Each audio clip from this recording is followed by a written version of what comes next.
Eh bien, bonjour tout le monde en ligne et dans la salle aujourd'hui pour notre troisième séance du séminaire CRIN avec notre conférencier invité d'honneur cette année, chercheur invité au centre Jean-Philippe Maguet de l'ENS Lyon. Donc, nous avons le plaisir d'avoir sa participation à plein d'activités dans le centre cette année et en particulier cette série de conférences qu'il a lui-même mis en place à l'hiver. Et donc, le principe reste le même pour les deux premières séances disponibles en ligne, c'est-à-dire que Jean-Philippe va d'abord parler pour environ une demi-heure, suivi de aujourd'hui la participation de Marcello Vitelli Rossati pour une autre 30 minutes, suivi d'une période d'échange. Et donc, sans plus tarder, je passe la parole à Jean-Philippe pour sa conférence. Eh ben, merci Michael pour cette introduction. Merci Marcello pour prendre la suite une fois que j'aurai fini. Et puis merci à toutes et à tous dans la salle et en ligne de venir écouter ce que je viens vous raconter aujourd'hui. Alors, il y a une légende qui raconte que quelque part en Inde, entre le 5e et le 7e siècle, il y avait un roi, Belkib, qui s'ennuyait à mourir et qui demandait à ce qu'on puisse le distraire. Et un brahman, Sissa, a réussi à le distraire en inventant le chaturanga, l'ancêtre du jeu d'échecs. Et le roi était ravi parce que du coup, il s'ennuyait plus, il s'éclatait et la vie était magnifique pour lui. Et donc, plein de ravissement comme ça, il a demandé à Sissa ce qu'il pouvait faire pour le remercier. Et vous connaissez cette légende, hein, j'imagine, hein. Et donc Sissa, il a dit, eh ben, je voudrais du blé. Je voudrais qu'on mette un grain de blé sur la première case du plateau, deux grains, le double sur la deuxième case, etc., etc. Alors on va regarder ce qui se passe quand on fait ça. On met un grain sur la première case du tableau, du plateau, de l'échiquier. On met deux grains, le double, sur la deuxième case. On met quatre grains sur la troisième case, 8 grains sur la quatrième. Sur la cinquième, on double, on en met 16. Sur la sixième, on en met 32. Sur la septième, on en met 64. Sur la huitième, on en met 128. Je peux pas continuer mon graphique hein, parce que bah, ça déborde. Le point n'apparaît plus dessus. J'ai fait en sorte que le premier point, celui de la première case, il soit à environ 1 cm de la ligne. Donc, je pense que c'est un petit peu moins, mais prenons ça comme acquis. Donc là, s'il y a 128 grains, alors 1 cm, c'est aussi bah, à peu près la longueur d'un grand grain de riz. Donc on peut imaginer qu'aussi qu'on aurait entassé les grains de riz les uns sur les autres. Et donc là, quand on a 128 grains, eh ben, on arrive à 1,28 m. Hein. Donc le point suivant, il est un petit peu au-dessus de l'écran pour les gens qui sont dans la salle. Pour les gens qui sont à distance, vous imaginez un peu le truc, il est au-dessus. Hein. Il est à 1,28 m au-dessus de cette ligne. Et puis on continue, 9e, 10, 11, 12, 12e, 13e case, 14e case. Avec 14e case, on en est à 8000 grains. Donc s'il veut pouvoir dessiner ce point, eh ben, ça dépasse le pavillon Roger Gaudry. On est en fait à 81 mètres et 92 centimètres. Donc on commence à être un petit peu haut. On peut continuer comme ça, 15, 16, 17, 18, 19, 20.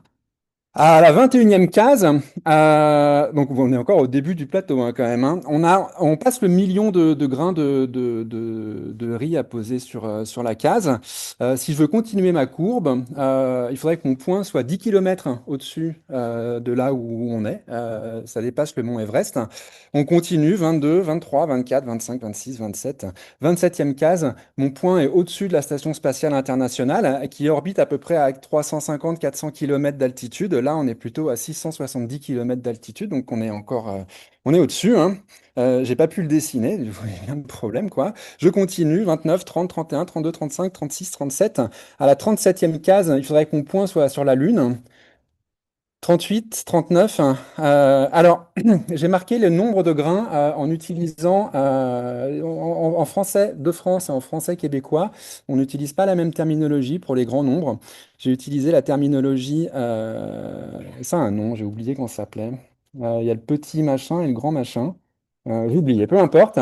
Il y a deux façons de nommer les grands nombres. J'ai utilisé, de toute façon, je ne sais même pas ce que ça signifie vraiment.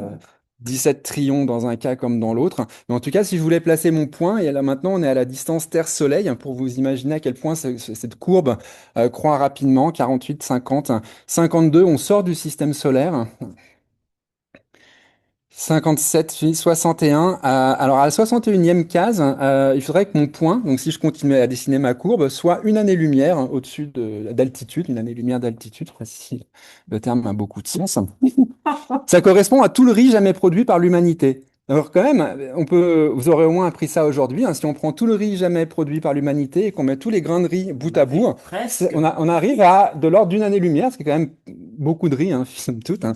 Case 61, on peut terminer. Quand on arrive à la case 64, en fait, on a déjà dépassé plusieurs étoiles. La plus proche, Proxima du Centaure, elle est à environ 4 années-lumière. Là, on est à presque une dizaine d'années-lumière. Vous voyez qu'il y a plusieurs étoiles déjà dans le voisinage du Soleil qui sont à cette distance-là. Ça fait 9,2 quintillons de grains. Je ne sais pas trop ce que ça signifie. C'est 2 puissance 64. C'est un grand nombre. Il faudrait environ 900 ans de production annuelle de riz au rythme d'aujourd'hui et pas au rythme du 5e siècle pour réussir à collecter autant de grains de riz. Autrement dit, bah, c'est pas possible. Vous voyez bien le problème, quoi. Alors pourquoi je vous parle de ça? La question peut se poser. Les deux premières conférences, c'était plutôt une espèce de point de vue sur l'état actuel de l'IA et qu'est-ce que c'est et qu'est-ce que ça fait. Les deux prochaines, je vais plutôt essayer de me projeter dans l'avenir en fait et essayer de voir ce qui va se passer. Et le problème, c'est que bah, on est dans une exponentielle, dans une croissance exponentielle, comme cette histoire de grain de riz là. Et là, notre roi Belkib de tout à l'heure, quand il avait accepté la récompense de Sissa en disant, OK, pas de problème, je te livre tout ton riz, il n'avait pas pris conscience en fait de ce dans quoi il s'engageait en fait. Il avait vu, bah, j'en mets un sur la première, 2, 4, 8, 16, fastoche, pas de problème, je te donne ton riz. Et en fait, c'est pas qu'il était idiot ou bête ou quoi que ce soit, hein, c'est que quand on est face à une exponentielle comme ça, nos capacités cognitives, en fait, nous empêchent complètement de concevoir l'explosion dont on est en train de parler, hein. C'est pas possible d'imaginer que en commençant 1, 2, 4, 8, on va dépasser les limites du système solaire, on va même dépasser les étoiles les plus proches, arriver à des nombres purement astronomiques. C'est compliqué à penser. Et donc, bah, se projeter dans une exponentielle, c'est difficile, hein. Et pourtant, voilà, c'est ce que je vais essayer de faire. Donc, il y a un grand risque, hein, quand on fait ça, de dire des conneries, de se tromper. C'est le risque, hein. Mais on va essayer quand même. Il y a une autre difficulté aussi quand on est dans des croissances exponentielles et qu'on essaye de se projeter dans l'avenir, c'est que bah, on voit ça explose comme ça et c'est dur d'imaginer jusqu'où ça peut exploser. L'autre problème, c'est que cette explosion, en fait, sur le papier, c'est OK, mais dans la pratique, on va rapidement être confronté à la finitude des systèmes. Je veux dire, il y a un moment où il n'y a pas assez de grainerie, quoi qu'il en soit, de toute façon, quoi. Et donc, ces croissances exponentielles, elles finissent par saturer. On atteint un plateau et on ne peut pas aller plus haut. Et anticiper comme ça les finitudes du système, bah, c'est pas non plus évident. Donc, des fois, on peut peut-être s'emballer un peu, dire, ah, c'est une exponentielle, il va se passer des trucs formidables. En fait, non, on bloque, quoi. Il n'y a pas assez de riz, donc on peut pas être bloqué. Et donc, voilà, ce propos liminaire, hein, qui m'a déjà pris 7 minutes sur la demi-heure qui m'était accordée, pour vous dire que l'exercice, hein, voilà l'exercice dans lequel j'essaye de me placer, hein, et qui me paraît être un exercice un petit peu compliqué. Alors, de quelle croissance exponentielle parle-t-on? Quand je vous dis que on est dans une croissance exponentielle, que les capacités de l'IA en fait croissent de manière exponentielle, c'est ça que j'essaye d'affirmer ici. Il y a plusieurs façons de regarder ça. Celle que vous voyez ici, c'est une méthodologie qui consiste à se demander quelle est la longueur pour un humain de la tâche qu'un modèle d'IA, de langue essentiellement, ou des agents, ou ce que vous voulez, qu'un modèle d'IA est capable de faire en réussissant une fois sur deux. Parce que, bon, elle ne réussit pas à tous les coups, mais si on moyenne, ça me permet de calibrer quand on lui donne une tâche et qu'il réussit une fois sur deux, quel est le temps qu'il faut à un humain pour faire une tâche similaire. Donc c'est un moyen d'évaluer comme ça la capacité des systèmes et de considérer leur progression, au cours du temps. Et donc ce que vous voyez sur cette courbe ici, hein, que on voit linéaire, elle est linéaire, mais l'axe des ordonnées et logarithmique. Et donc, quand c'est linéaire et que l'axe des ordonnées comme ça est logarithmique, ça veut dire que la croissance est exponentielle. Donc, on voit qu'en fait, on a cette croissance exponentielle avec plus le temps passe, plus des tâches complexes, complexes au sens où le temps qu'il faut pour un humain à la faire est de plus en plus grand. On a des tâches de plus en plus complexes qui sont réalisées. Et donc, cette croissance, non seulement elle est exponentielle, mais en fait, elle est plus que ce temps, en fait, double en moyenne depuis 2020 tous les 6 mois et demi, 196 jours. Et si on regarde de plus près, en fait, il y a même une accélération depuis 2024 avec un doublement du temps, enfin un doublement de la complexité de la tâche, attrapée à travers le temps qu'il faut à un humain pour la faire, un doublement de la complexité de la tâche tous les 3 mois à peu près, tous les 88 jours. C'est-à-dire que tous les 88 jours, tous les 3 mois, le nouveau modèle qui sort, il est capable de faire quelque chose de 2 fois plus compliqué que ce que faisait la génération précédente. Alors, je vous remonte la même courbe, mais cette fois-ci sans l'échelle logarithmique, et pour bien prendre conscience que de temps en temps, quand on est dans une exponentielle, ben, on a l'impression qu'il se passe rien quand même. Parce que tout le début est plat, parce que les modifications qui se passent, elles se jouent à des échelles qui sont plus petites en fait que notre échelle à nous. En tant qu'être humain, en fait, on vit, on expérience le monde à une échelle donnée. Et pendant tout un temps, les modifications, elles se passent à une échelle qui nous paraît toute petite, un grain, 2 grains, 3 grains, 4 grains, 8 grains, bah, c'est pas grand-chose. Et puis à un moment, bah, comme on change d'échelle à chaque fois, il y a un moment où ça nous dépasse complètement. Mais tout ça pour vous dire qu'on a l'impression qu'il se passe rien, alors qu'en fait, il se passe plein de choses, quoi. On a l'impression qu'entre différentes version de GPT, on est passé sur des tâches qui prenaient 2 secondes, et puis après 4 secondes, et puis après 8 secondes. Donc on a envie de dire, bah, c'est super, bravo les gars, vous faites des progrès, quoi.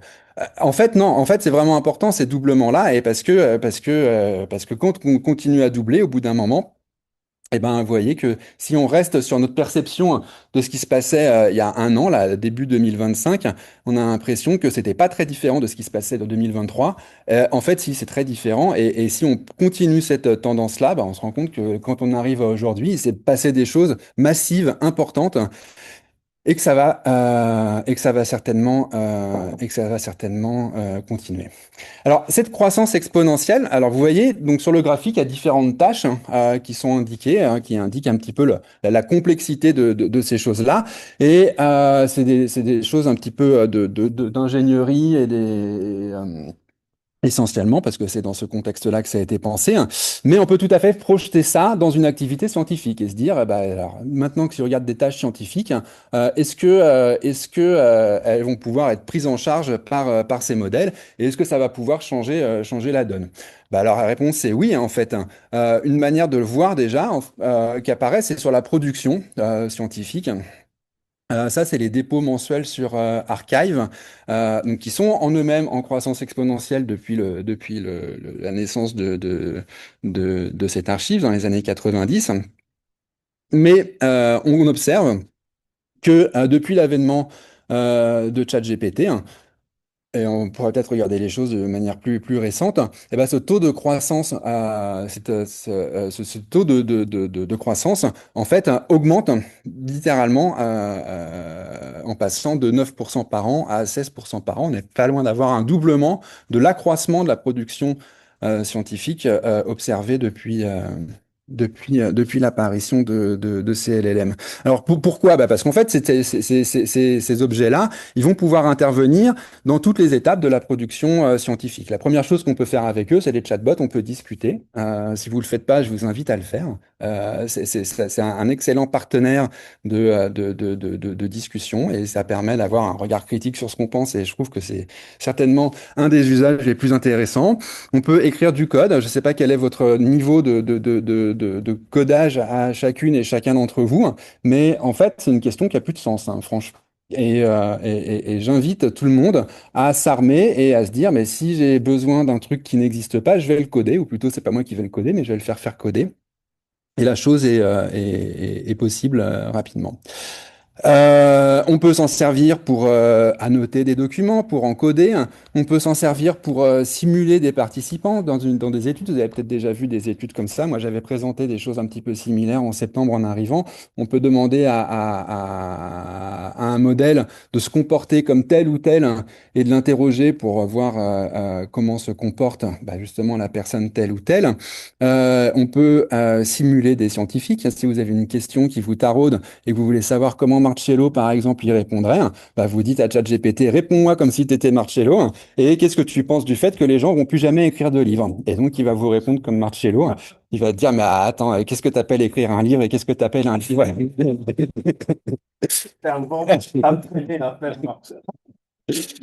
Elle peut vous aider à écrire aussi et tout ça et tout ça. En fait, je vais pas rentrer dans le détail de de ces opérations-là parce que je crois que c'est pas là que les choses intéressantes se jouent vraiment.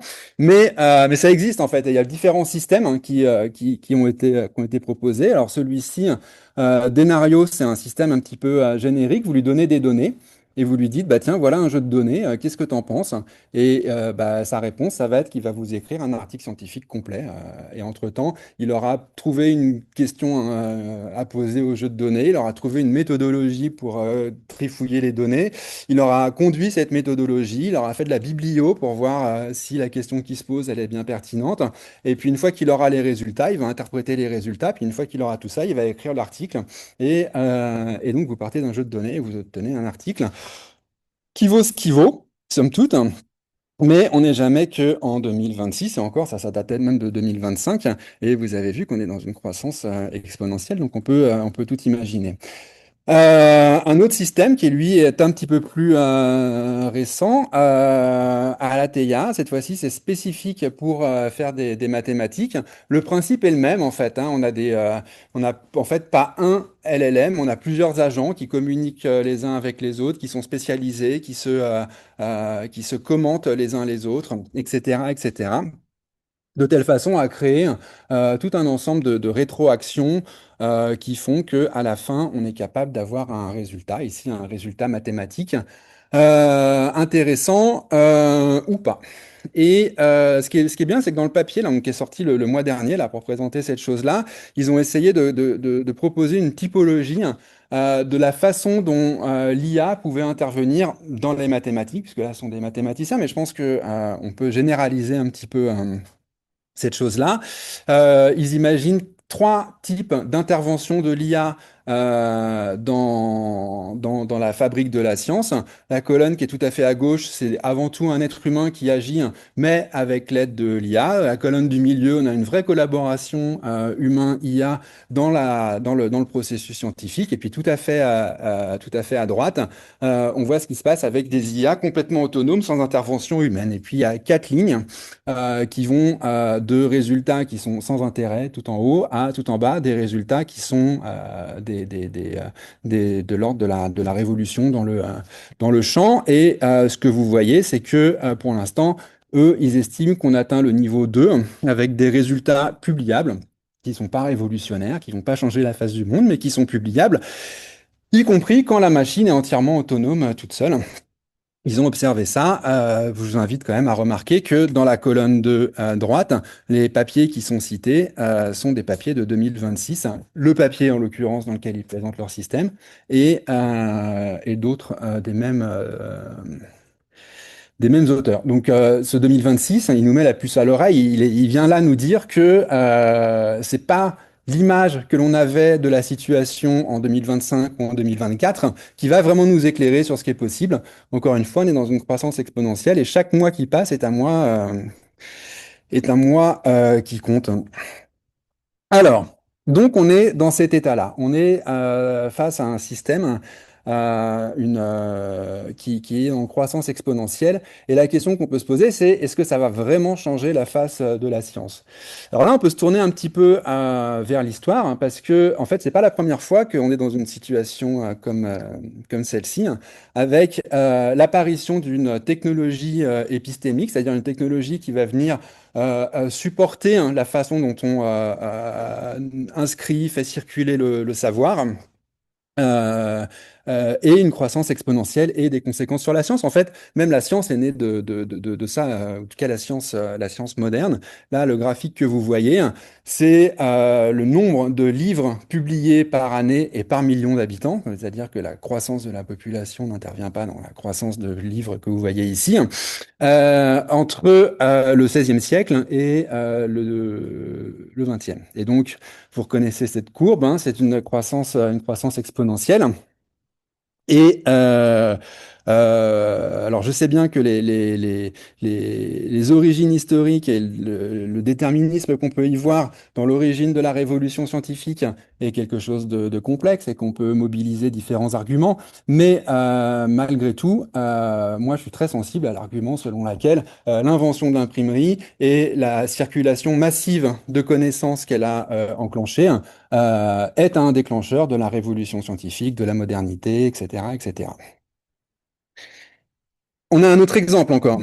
Cette fois-ci, ce que vous voyez ici, cette courbe-là, c'est la loi de Moore qui montre comment les capacités de calcul ont doublé régulièrement depuis même plus longtemps que l'apparition de l'informatique. Là, c'est une courbe qui remonte même jusqu'au début du XXe siècle, hein, et on voit que les capacités de calcul, en fait, doublent tous les 18 mois à peu près. Je ne sais plus quel est le truc exact, tous les 1,7 ans ici hein, sur ce plot-là. On peut discuter, voilà. Et cette croissance-là, en fait, on la connaît bien. Et d'ailleurs, des fois, on entend dire la loi de Moore, c'est fini, c'est passé, ça évolue plus, que nenni, que nenni. C'est un processus qui, encore une fois, qui arrivait bien avant le début de l'informatique, qui se poursuit encore aujourd'hui, même si on dit oui, mais les CPU, on peut plus augmenter leur machin, leur truc. Il y a tout un tas de mécanismes, en fait, de trucs qui viennent nourrir cette chose-là. Cette croissance exponentielle des capacités de calcul est belle et bien présente. Et ce qui nous rassemble un petit peu aussi aujourd'hui, ce qui fait que le CRIN existe, bah, c'est bien en fait cette loi de Moore ici, c'est bel et bien cette explosion des technologies numériques et de ses conséquences sur la manière de faire de la science qui fait que l'on est ici. Et donc, je voudrais essayer de creuser un petit peu, en fait, cette idée-là, cette chose-là. Alors, euh, il me semble, mais alors, bon, je suis pas très à l'aise avec tout ça, mais je vais quand même vous le suggérer, puis vous allez me dire ce que vous en pensez. Euh, En fait, on peut dégager deux pôles dans la manière de faire de la science, toutes sciences confondues. Et là, j'ai listé un ensemble de couples hein, qui, je pense, manifestent ces deux pôles de manière différente à chaque fois. On tourne autour du pot hein, sans jamais essayer de cerner le truc.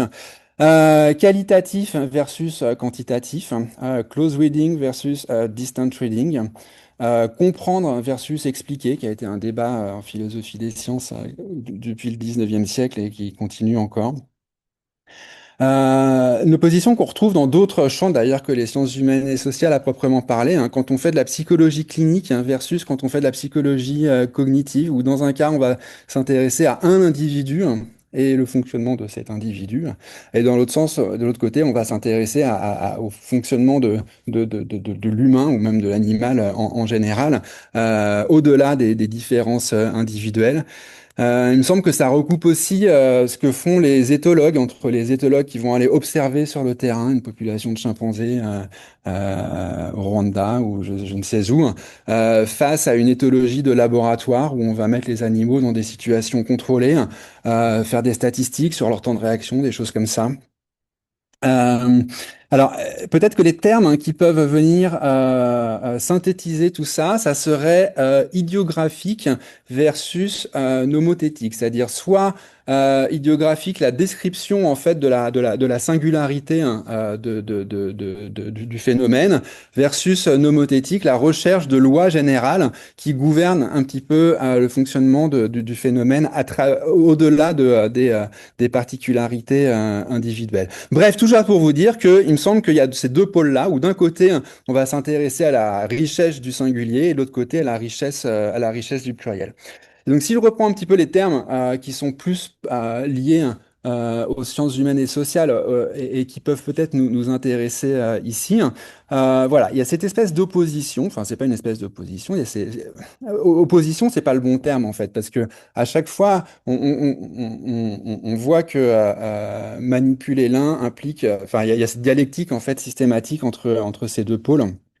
Je suis désolé, essaye de faire vite, je vois que tu es déjà à 23 minutes et que on m'a dit qu'il fallait tenir dans le temps. Donc voilà, il y a ces deux pôles. Et la dialectique qui fonctionne entre ces deux pôles, le passage de l'un à l'autre, voilà. Et il me semble que si on regarde un petit peu ce qui s'est passé avec les technologies numériques, il s'est passé plusieurs choses en fait dans la manière dont les technologies numériques sont venues s'hybrider avec la recherche en sciences humaines et sociales, mais un de ces points d'hybridation est que pendant longtemps, en fait, dans ce pôle quantitatif, il y a eu une limite qui était liée à nos capacités cognitives de calcul, en fait, et que tant qu'on fait des traitements quantitatifs à la main, qu'on s'intéresse à cette richesse du pluriel à la main, bah, on est limité en fait par les capacités de calcul qu'on est capable de mobiliser. Non pas que ces techniques-là, ces approches-là n'existaient pas avant l'avènement du numérique. J'étais venu vous en parler déjà il y a quelques années, en fait, de cette chose-là. Mais malgré tout, il y a, il y a cette limite intrinsèque à nous qui fait qu'on peut pas faire autant de calculs qu'on souhaiterait le faire à la main. Et là où les technologies numériques entrent en jeu, c'est que bah, elles vont en fait automatiser ces calculs et elles vont venir nourrir ce pôle quantitatif ici. Et cette automatisation des calculs, en fait, elle va de pair, en fait, avec même une certaine automatisation de certains actes interprétatifs assez simples. Alors, qu'est-ce que j'appelle un acte interprétatif simple? Eh ben, ma définition ici, elle est un petit peu pourrie parce que j'ai envie de vous dire qu'un acte interprétatif simple, c'est un acte qui peut être automatisé. Donc, vous voyez qu'on se tourne un petit peu en rond dans cette affaire. Mais si je vous dis le chat mange la souris et que vous regardez le mot souris, hein, ben, on est capable d'automatiser le fait que on a bien affaire au nom et pas au verbe sourire à la deuxième personne du singulier. Et ça, c'est une interprétation. Là, on tranche ça, il y a un acte interprétatif et c'est le genre de choses qu'on sait très simplement automatiser et venir utiliser pour nourrir ces modèles quantitatifs. Mais mine de rien, malgré tout, hein, dans les deux cas, finalement, on reste limité à un autre bottleneck cognitif qui n'est pas celui de notre capacité de calcul, mais qui est celui de notre capacité d'interprétation. Quand on est dans cette richesse du singulier, ou quand on est dans cette richesse du pluriel, on va avoir des actes interprétatifs tout au long de la démarche. Finalement, la différence que je vois entre les deux, c'est qu'on ne va pas placer ces actes interprétatifs au même endroit dans l'analyse. Quand on fait un traitement, quand on suit une approche qualitative, notre acte interprétatif, il est bah, directement dans le rapport qu'on a avec notre objet. Et c'est là que ça se joue, hein. Quand on est dans une approche plus quantitative, distant reading, bah, notre acte interprétatif, il va être d'une partie incorporé dans le dispositif technique hein, à travers le fait on reconnaisse automatiquement que souris, c'est le nom et pas le verbe. Et puis après, il va aussi apparaître cet acte interprétatif au moment où on va regarder les observables qui ont été construits par la démarche quantitative et qu'on va essayer de donner sens à ces listes de fréquences, ces évolutions, ces réseaux, ces machins, toutes ces choses-là qu'on va venir faire apparaître. Et bien donc, dans les deux cas, en tout cas, il y a bien un moment où on va faire face au fait qu'il y a un être humain qui va être en posture de devoir interpréter quelque chose et que cette interprétation, on va pas pouvoir en faire. Enfin, on est limité en fait par nos capacités cognitives dans la quantité d'interprétation qu'on peut faire à l'heure, quoi, tout simplement.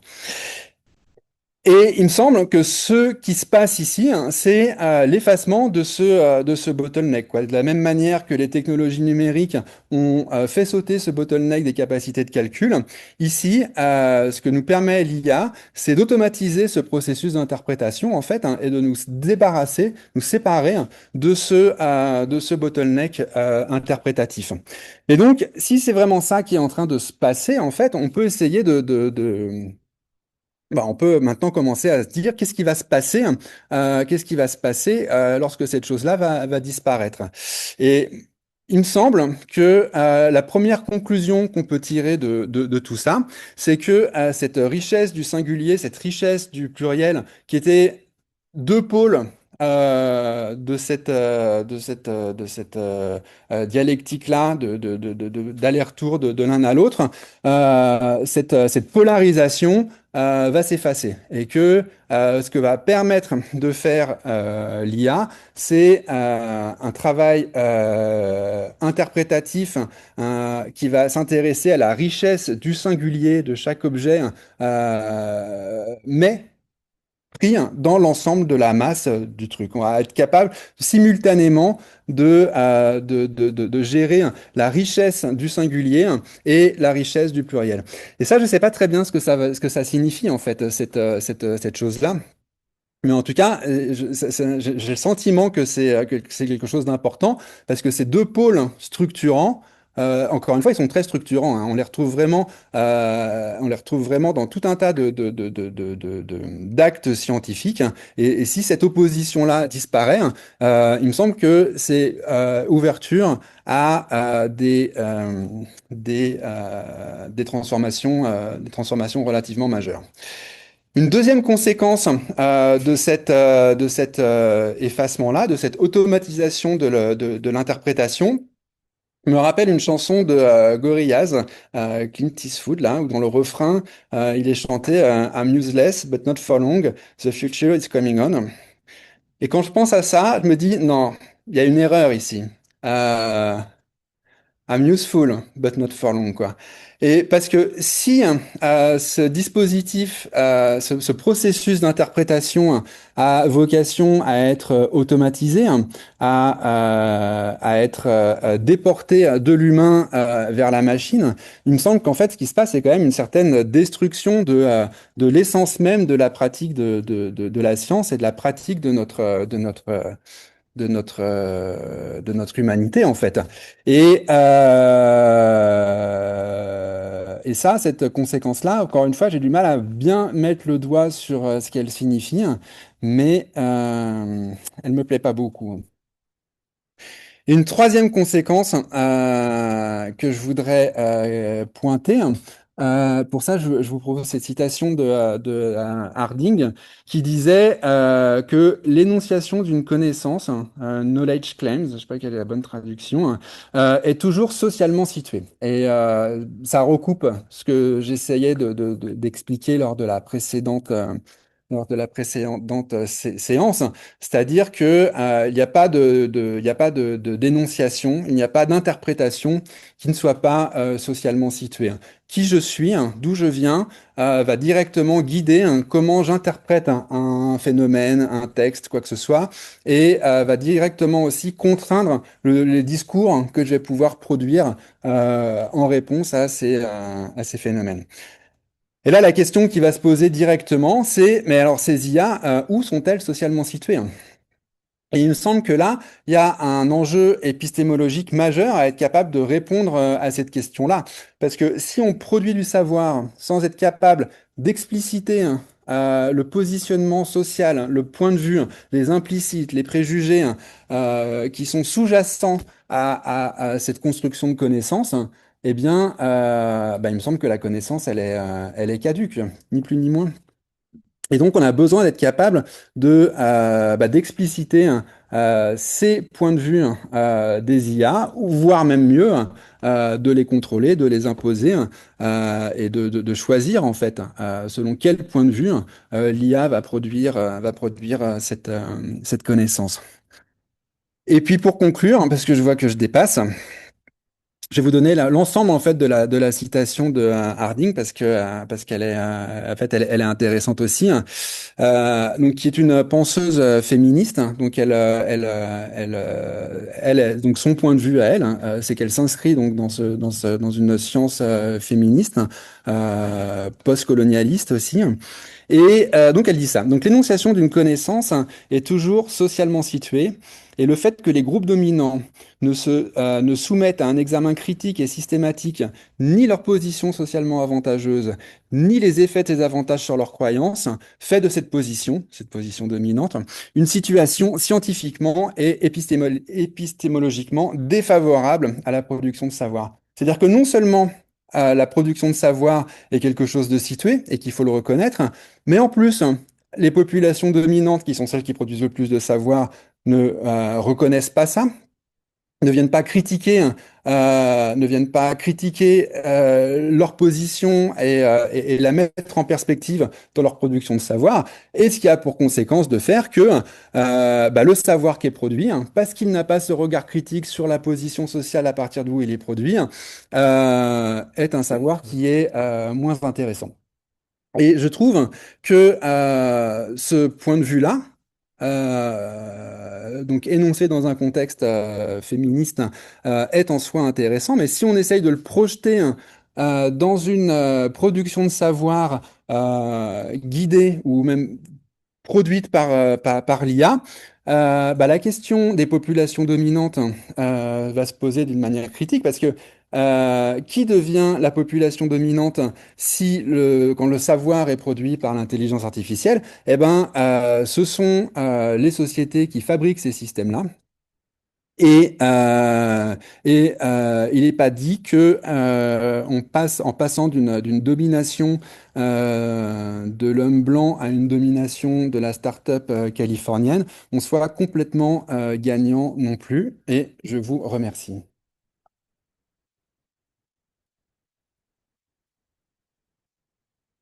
On se dépêche. On change de conférencier Et des diapositives aussi. et des diapositives. Et en fait, tu me dis, est-ce qu'on me voit si je me mets debout? Oui, hein. Oui, ça vous fera. Mais là, on peut voir qu'il est debout. Donc, merci beaucoup, Jean-Philippe. C'est un peu. Pas partagé, juste une seconde, les diapos. Ah, t'es pas partagé. Attends, est-ce que share et puis ça merci beaucoup. Déjà est-ce que c'est bon? Oui. De l'invitation et puis je suis un peu stressé à parler après Jean-Philippe pour qui j'ai beaucoup d'estime et j'aime beaucoup ce qu'il raconte. Donc je vais parler de quelque chose d'un peu différent mais qui est un lien avec ta troisième conclusion. Sur la deuxième, je suis moins d'accord et donc on en discutera plus tard. Mais du coup, je vais parler de la question du contexte justement. De la question du contexte ou plutôt de la question de la scientificité. Euh, Par rapport à ce qui est dedans et ce qui est dehors. Ça, c'est une des choses qui me semble fondamentale. Et alors, pour commencer, je vais essayer de trouver ma souris. Voilà. Euh, alors, nous sommes dans des disciplines, donc la question du dedans et du dehors par rapport aux disciplines sciences humaines. Ok? Alors, ce sont des disciplines qui s'interrogent sur ce qu'on appelle le sens. Mais le problème encore, c'est de savoir qu'est-ce que le sens. Et alors, c'est un peu ça la question que je vais me poser de l'intérieur et de l'extérieur par rapport à la définition du sens. Jean-Philippe parlait d'interprétation tout à l'heure. L'interprétation peut être un concept qui est lié au sens. J'interprète, c'est-à-dire je suis capable de comprendre, donc je suis capable de extraire un sens qui se trouve dans ce que je lis ou de ce que je vois ou peu importe. Bon, très bien. Alors, pour faire ces petites analyses, je vous ai mis un peu de photos de poulpes et de perroquets pour vous faire comprendre de qui je vais parler. Je vais parler de Emily Bender et des deux articles, en particulier le deuxième qui en réalité est plus récent, est plus vieux, pardon, qui est Climbing Towards NLU. Benders est connu pour cet article qu'il a écrit avec plusieurs autres personnes, dont certaines, je pense, de Google ou en tout cas d'une des GAFAM, qui s'appelle On the Dangers of Stochastic Parrots, où justement elle disait que c'est elle pointait les dangers des LLM.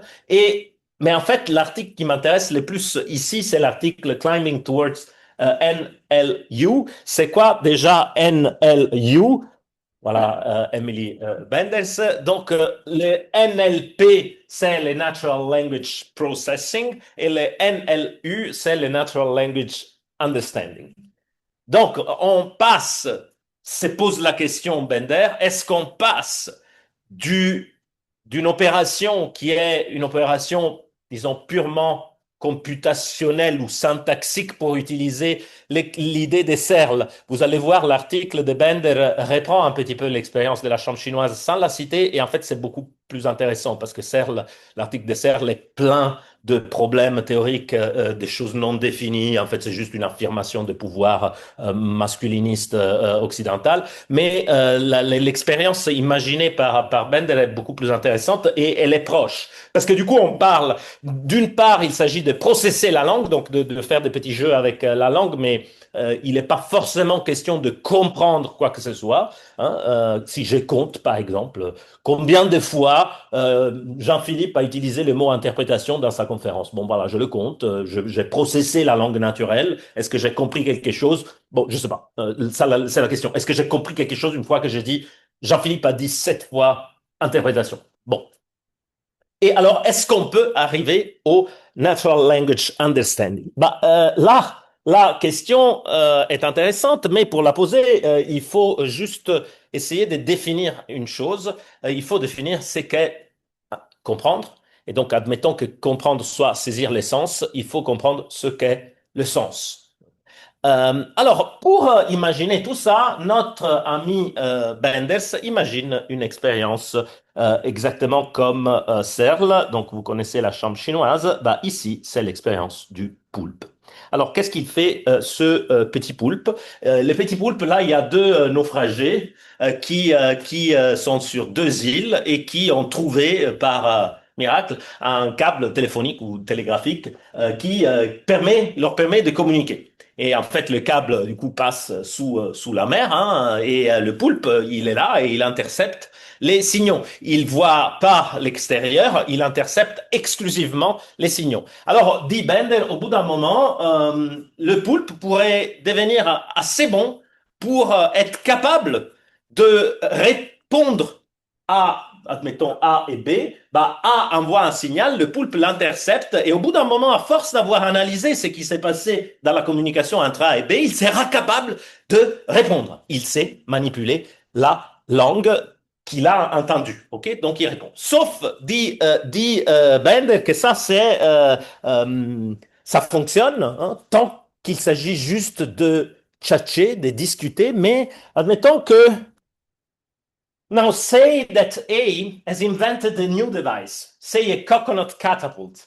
She excitedly sends detailed instructions on building a coconut catapult to B and asks about B's experiences and suggestions for improvements. Even if O, it's the octopus, le poulpe, even if O had a way of constructing the catapult underwater, he does not know what words such as rope and coconut refer to, and thus can't physically reproduce the experiment. C'est très simple, ça semble bête, mais ça l'est pas. Je vous invite à essayer de bien comprendre cette expérience de pensée. Parce que c'est tellement simple que ça peut sembler bête, mais ça l'est pas. En fait, il n'y a pas de relation entre le mot coconut et la noix de coco. Bah, du coup, si moi j'ai intercepté, moi je suis le poulpe, j'ai intercepté juste des phonèmes, admettons, ou que ça soit écrit, bah, je suis pas capable de les mettre en relation avec des objets.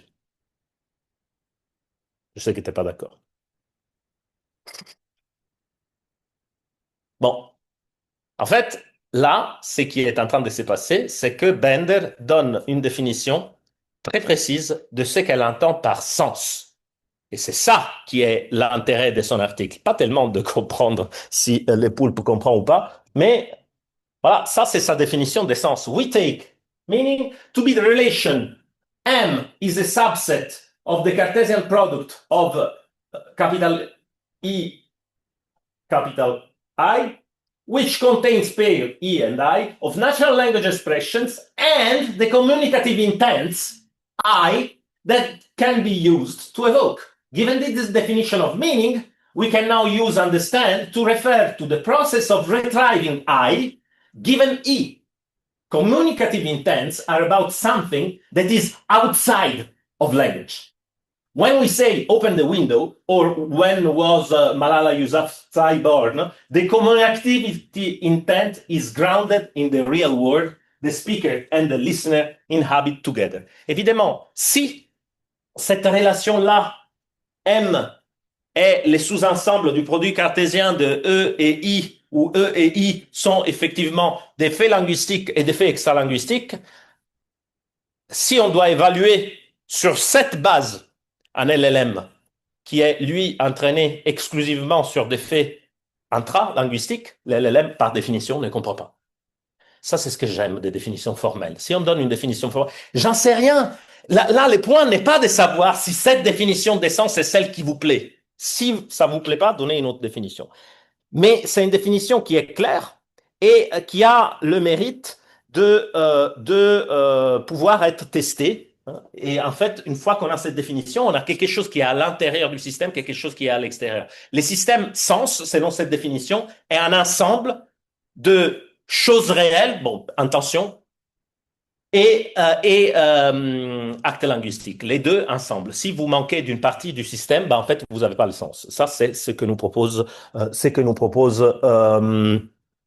Bender. Une chose intéressante, c'est que dans la suite de l'article, elle parle de LXM, des modèles de frontières. Et elle dit, parce qu'elle fait un exemple encore plus simple, elle dit, bah, si je donne des images de chats à un modèle qui a été entraîné sans images, bah, il ne va pas reconnaître des chats. Et c'est très intéressant ce qu'elle dit. C'est vrai.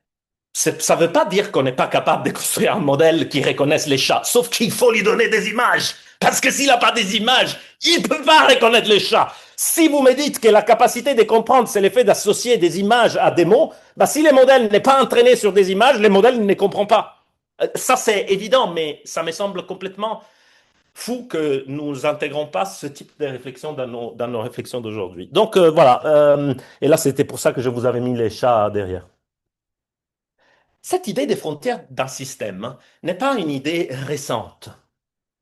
Je pensais avoir perdu beaucoup de temps. Non, 10 minutes, c'est bon. Là, vous voyez Saussure derrière le titre qui nous disait une chose, en fait. Alors, si vous lisez les cours de linguistique générale de 1916, hein, dans l'introduction, Saussure passe beaucoup de temps à se dire que finalement, on peut interpréter la langue de plusieurs manières et que nous pouvons penser au système linguistique comme lié au monde ou pas. Et je pensais que De Saussure disait directement la langue n'est pas liée au monde, mais pas du tout. De Saussure dit que à des fins justement opérationnelles, hein, notre définition de la langue suppose que nous en écartons tout ce qui est étranger à son organisme, à son système, en un mot, tout ce qu'on désigne par les termes de linguistique externe. Cette linguistique-là s'occupe pourtant des choses importantes.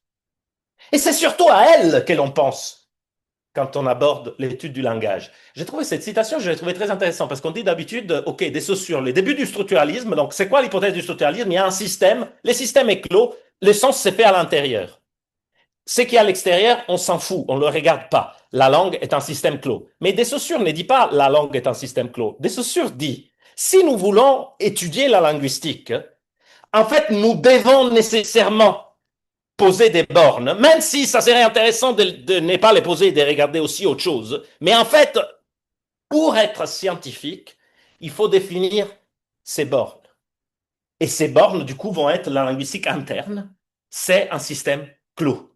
Ça, c'est la base du structuralisme. C'est l'idée de dire, pour faire de la science, il faut que les limites du système observé soient des limites bien posées. Peu importe quelles sont ces limites, mais il faut qu'elles soient bien posées. Ça, c'est les points. Je dirais des choses à propos de ça, mais je ne sais pas si j'ai le temps pour développer cette chose. Est-ce que j'ai le temps? On va voir. Bon, enfin, oui, peut-être après. L'idée structuraliste, hein, qui naît donc avec des chaussures, pas que, hein, mais qui se développe de façon très forte dans toutes les disciplines, à partir du début du 20e jusqu'aux années 60-70, on va se dire, en fait, c'est la base, hein, le sens dérive d'un système qui est clos, pour définir les frontières de ces systèmes est repris, amplifié et peut-être questionné par ce qu'on appelle, à tort ou à raison, le post-structuralisme. Vous savez que quand appelé justement à la Johns Hopkins University pour parler de structuralisme, notre ami Derrida que vous voyez là derrière était arrivé et dire le structuralisme est fini. Il voulait faire les colloques pour inaugurer le structuralisme et l'impact du structuralisme en Amérique du Nord. Et Derrida, évidemment, est arrivé en disant le structuralisme est fini. Nous sommes dans le post-structuralisme. Voilà, bon, ça c'était son jeu. Mais en fait, il y a quelque chose d'un peu intéressant. Je dis pas chez Derrida lui-même, mais dans la doxa qui est liée à un certain derridisme et à un certain ce qu'on appelle post-structuralisme, c'est le fait que on dit que tout est dans tout, pour le dire avec un truc québécois. C'est-à-dire que les frontières du système, finalement, elles deviennent floues. Hein, la fameuse expression, je ne dis pas que je suis en train de faire une bonne interprétation de Derrida, hein, je cite justement une doxa derridienne, hein, il n'y a pas de hors-texte. C'est-à-dire que finalement, tout est système. Mais le problème de tout est système, c'est que du coup, on ne sait plus où sont ces frontières deviennent floues et on perd beaucoup de la matérialité que nous donnait le structuralisme, matérialité qui était liée au fait qu'on ne peut parler que de ceux dont on a établi matériellement, physiquement, quelles sont les frontières. Ce texte, il est dedans, ce texte, il est dehors. Hein. Cette image est dedans, cette image est dehors. Ça, c'est ce qui nous manque à faire. Et alors, en fait, la question, pour moi, quand on se pose la question de l'utilisation de ce qu'on appelle, selon moi à tort, intelligence artificielle dans le domaine scientifique, en particulier des sciences humaines, la question qu'il faut se poser, c'est qu'est-ce qu'on modélise? Le modèle est ce qui définit justement les frontières de notre système et qui définit, par exemple, ce qu'est l'essence pour nous dans un contexte déterminé. Les modèles, très souvent, a été identifié avec quelque chose qui fait abstraction. Vous voyez, souvent, le modèle est défini comme, oui, OK, parce que je vous réponds à celle qui serait, à mon avis, l'objection de Lequin, qui maintenant dit qu'il faut faire les word models. Hein, c'est-à-dire que tout est dans tout, hein, on fait les modèles plus grands, ben nous on y met tout. Alors ça c'est selon une idée des modèles qui consisterait à penser que le modèle finalement est une limitation d'un monde qui lui est plus riche. Que donc le modèle est, ok, on pose les frontières, donc on écarte quelque chose. Or, en réalité, ce n'est pas tout à fait ça. Le fait de poser les frontières est la seule manière pour faire émerger quelque chose de matériel. En dehors de cette position des frontières, il n'y a pas de matérialité. Alors ça, on pourrait l'expliquer avec beaucoup d'exemples. La chose la plus simple, c'est de faire une référence à des disciplines mathématiques comme la physique. Le terme, le temps, en dehors d'un système d'observation défini, c'est pas que il est aussi autre chose. Il n'a aucun sens. Hein. Les concepts n'ont pas de sens en dehors des frontières matérielles bien définies.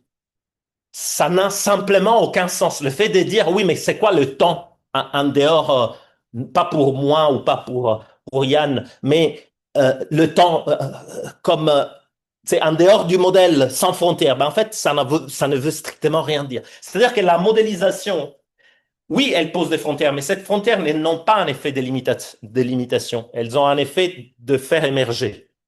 Donc, le modèle n'est pas simplement une question de rigueur épistémologique, c'est une question de rigueur ontologique.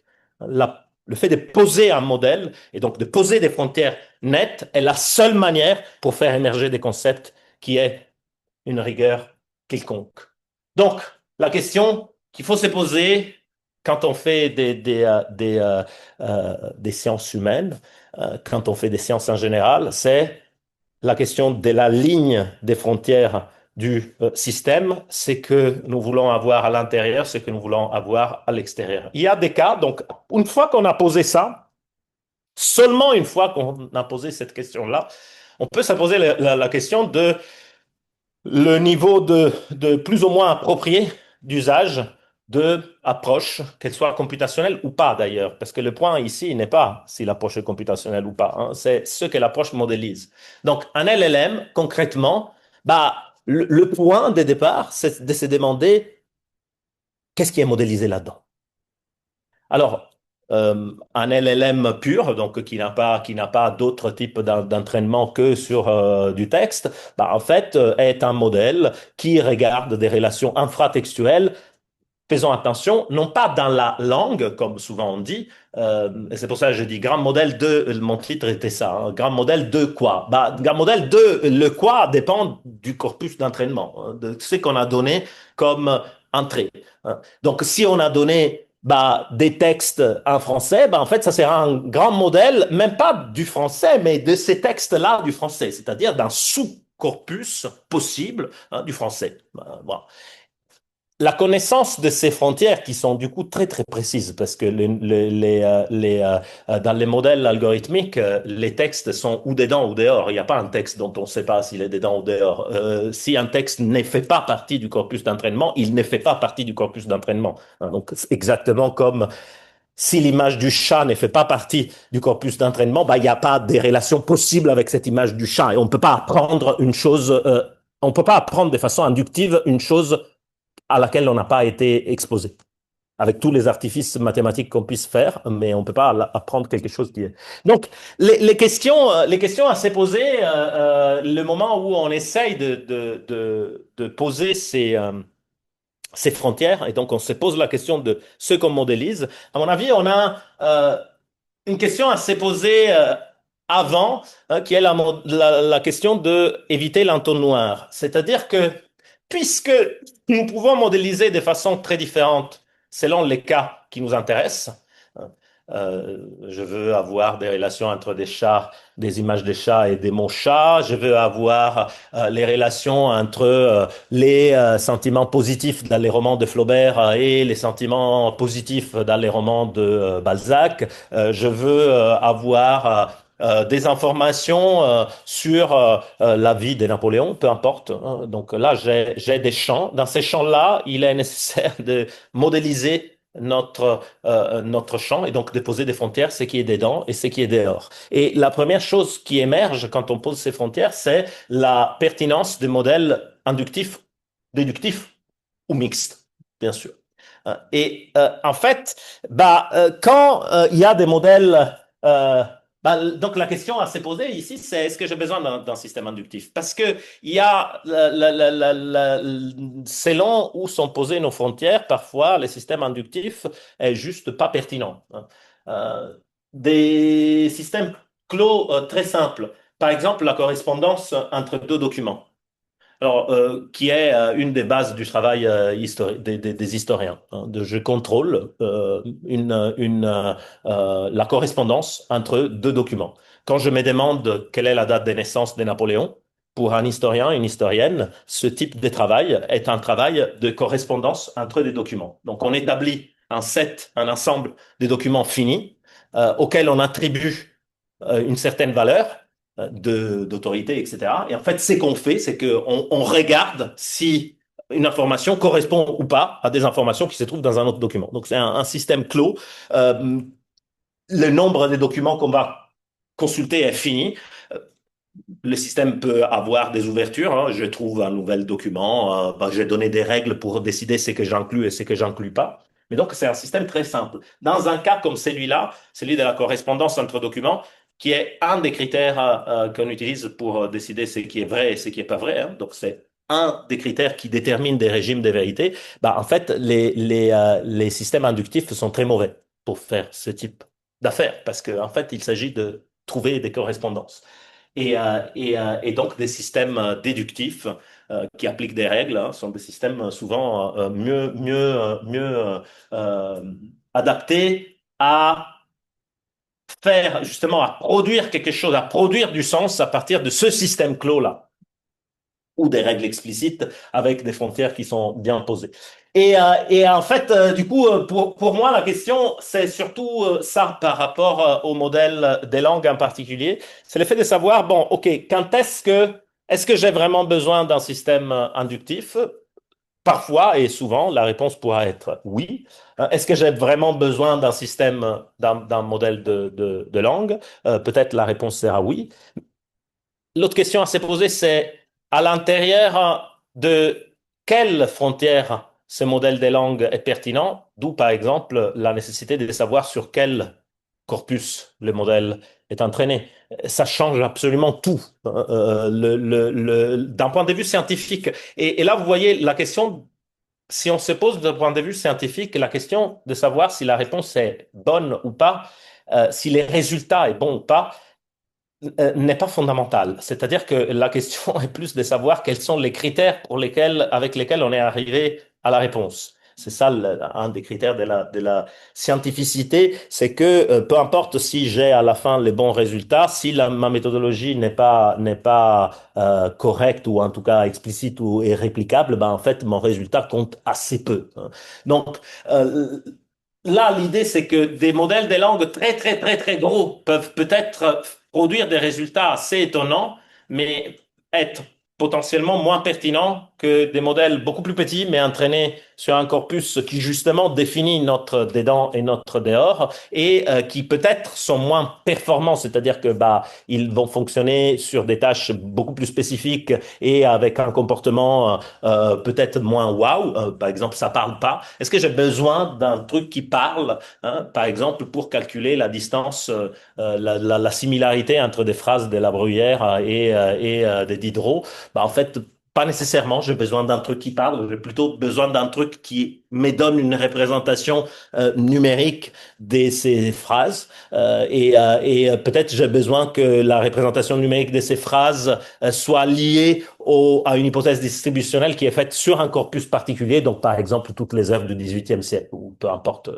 quoi. Et donc, dans ces cas, la définition de la frontière porterait à la détermination d'un choix algorithmique qui serait pertinent et donc scientifiquement pertinent pour cette euh, modélisation particulière et donc pour ce problème particulier.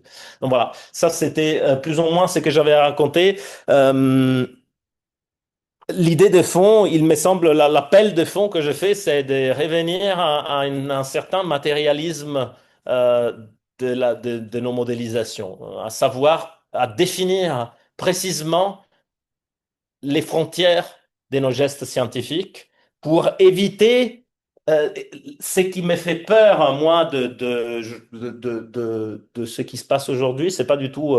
Je suis pas étonné. Je sais pas. J'arrive pas à être étonné, peut-être parce que je suis trop bête, mais par les ce qu'on appelle les avancées. Je suis pas sûr. Je suis pas étonné par ces courbes exponentielles. C'est-à-dire, je suis même pas sûr qui est ces courbes. Je suis pas sûr parce que je sais pas ce qu'on mesure là-dedans. Le temps, mais les temps de quoi? J'ai vraiment l'impression que là, il y a toute une question, et ça, c'est ma question par rapport comme ça, je pose la première question aussi pour finir. Ma question par rapport, Je sais que vous allez pouvoir le faire. est-ce que c'est simple? Parce que tu disais, ce qui est simple, je l'ai défini parce qu'il est automatisable. À mon avis, c'est l'inverse. C'est qu'il est automatisable, non pas parce qu'il est simple, mais parce qu'on les considère simples. C'est-à-dire, on automatise ce dont je considère que finalement, un étudiant de premier cycle peut le faire. Donc, en fait, autant vaut le faire faire à une machine. Et c'est ça l'histoire de toute l'automatisation. Et ça, à partir des Babbage, qu'est-ce qu'on automatise? On automatise ce dont on pense qu'un enfant peut le faire.